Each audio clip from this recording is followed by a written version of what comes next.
We are less than a month away from the official release of Ravnica Remastered, and while it's clear that the product is not necessarily landing with our local community or local game stores, I think there's a bigger question that must be asked. We're going to ask that question today, and we are going to compare Ravnica Remastered to Dominaria Remastered at this time during its release cycle. This one's going to be a ton of fun, and I cannot wait to get into it. All right, let's go.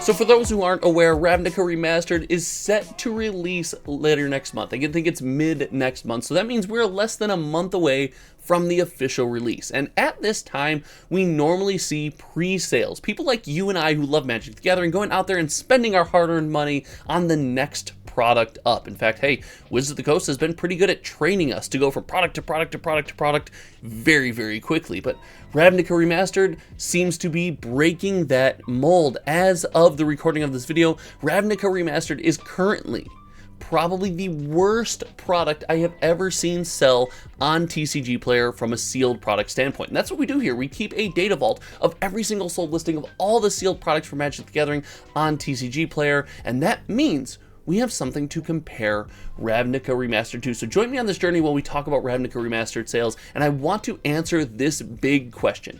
If nobody buys Ravnica Remastered, what happens next? All the boxes are still going to be out there, so keep that in mind, and let's take a look at how the product is doing on the secondary market.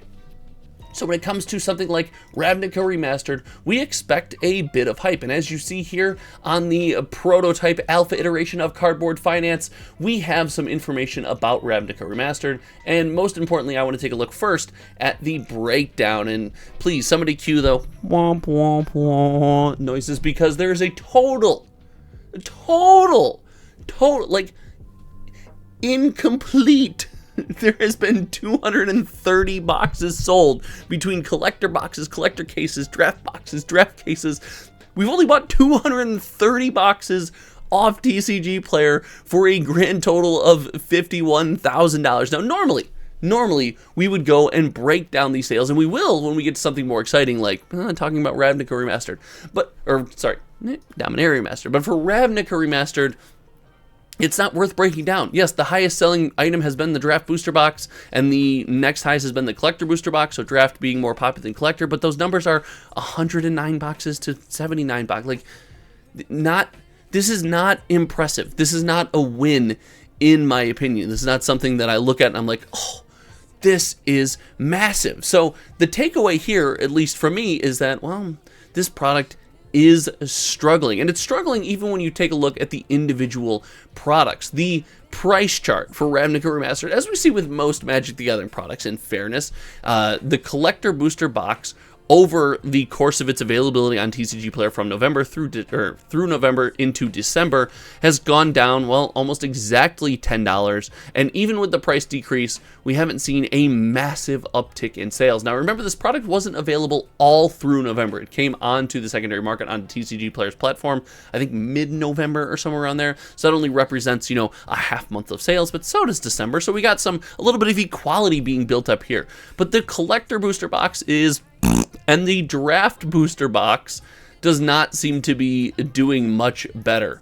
So this says Draft Booster Box case. This is the picture of the Draft Booster Box case. I gotta swap that around. Hey, it's an alpha iteration of a platform. Give me a break. But we see the Draft Booster Box case, or the Draft Booster Box, sorry, picking up here a little bit. But the price of the Draft Booster Box is still what I would consider to be a little bit crazy. Now, this all just says to me what we kind of already knew. Ravnica Remastered not doing that great, if I'm being honest. If we want to compare that to, a standard Magic the Gathering release that went pretty smoothly and pretty well, we can look at Lost Caverns of Ixalan here, and we see the number of boxes being moved through the secondary market. But the interesting point when it comes to talking about Ravnica Remastered set is the ability to compare it to one of its peers. And we have here, and this right here is why I think subscribing to this channel is worth it. This is why this whole project has been worth it, because we have the history. TCG Player sales fall off after 120 days. They would no longer be public knowledge, but we gather all that information here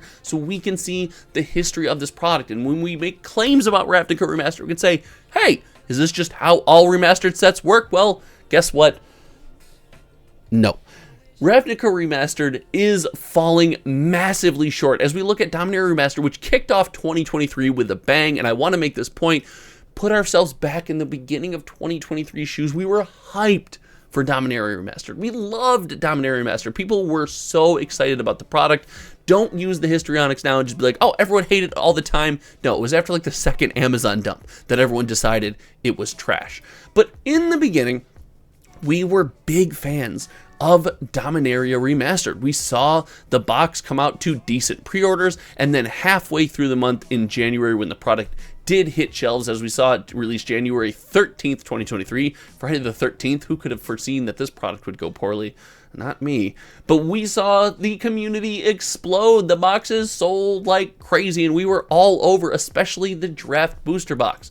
But since then, we have seen several events in the history of this product that have led to, well, let's just call it what it is, its demise. And that would be the selling of the product on Amazon, the discounts of the product from distribution, the market just absolutely crashing, and we see the price of the product from its inception on the platform all the way through its current iteration, where the product is, well, it has officially tanked in value. And we see that alongside for the collector box, as well as the draft booster box is not exactly the most impressive product either when you look at price chart, but it doesn't hit me in the feels nearly as hard because, hey, people getting a $100 draft booster box for Dominaria Remastered to get out there and play with is just a massive win, in my opinion. Now, we see things like this cheap as sale. This would be someone listing like, oh, just one pack from the box in the box listings, and I will have a service that goes through and will prune that over time, so that will kind of fall off of the information.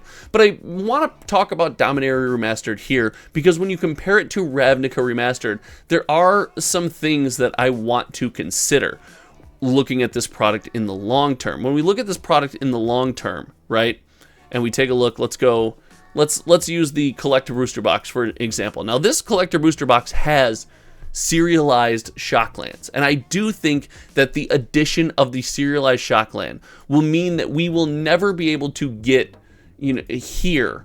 We'll never be able to get to a point where we see a graph like we saw with Dominaria Remastered with Ravnica Remastered. I don't think we'll be able to get that low because at that price point, I'm telling you, at $150, I'm spending a lot of my hard-earned money and trading a lot of my stuff to pick up some of these Ravnica Remastered collector booster boxes. So I think there's a little bit of insulation from a crazy hard fall or something like that. But I do think these numbers give us a little bit of a peek behind the curtain, and this is the next big question. Oh, well, hey, Ugin, how you doing? The next big question is like, what happens? Because if Wizards of the Coast is going to do Wizards of the Coastian things, and they are going to, well, let's call it what it is, print a ton of this product.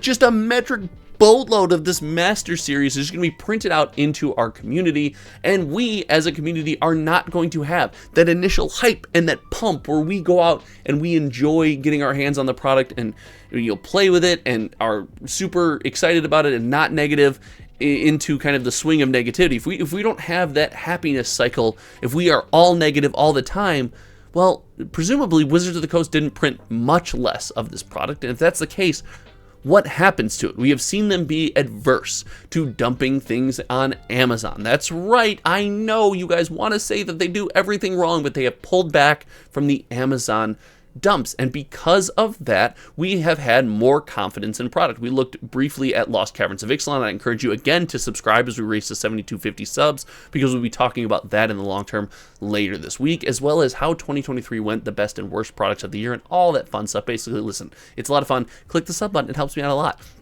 But without that massive hype, I really don't know what's going to happen. I don't see it going on Amazon, at least right away, and if it does, it's going to damage this product beyond, I guess, reasonable repair. But I also don't see them just trying to flood distribution with this product. Heck, I think distribution already has an issue with holding on to this product and not being able to get rid of it to the local game stores. The local game stores saying, fool me once, shame on you, will fool me twice. Not gonna happen. I'm not taking your trash product. Now, I still believe that Ravnica Remastered has a wonderful opportunity to be a ton of fun. I showed off on a live stream on Friday Morning Magic. I have a deck from that era still. It's a It's a standard deck from that era, still sleeved up. I found it in my closet. I love the cards. I can't wait to get out there and play Magic with the cards, but that doesn't necessarily mean the product is going to be accepted in the secondary market or have any realistic value. Now, in the long term, if none of us get our hands on this product, and Wizards of the Coast, and this is why it's almost not worth talking about, doesn't just flood the market with it at a crazy low price, which they've shown no indication that they will refuse to do, I really think it could be something cool to have on my shelf, 5 years from now and look back and be like, you remember that? Every once in a while I look at my Commander Legends Battle for Baldur's Gate box and I think, remember that debacle? Like, remember that? Whew. So I'm really excited to see what happens. I want to hear from you. What do you think is going to happen with Ravnica Remastered? Is it all just going to the tank? Our box is going to be $100 and Josh is going to attempt to catch them all? Or do you think there's a hard floor? Do you think this product is going to make a turn? I want to hear all your thoughts in the comment section below. Thank you so much for hanging out today. Make sure you stay tuned. We have Lorcana boxes. The first case filled up. Channel members bought up the first Lorcana case. We have another Lorcana case coming, so if you're a channel member, make sure you email me at hometowntcg@gmail.com. We'll try to get you in a box opening slot. 139. Everything shipped to your door. So thank you so much for hanging out. Until next time, you guys know me. My name is Josh, and we will see you around. All right, goodbye.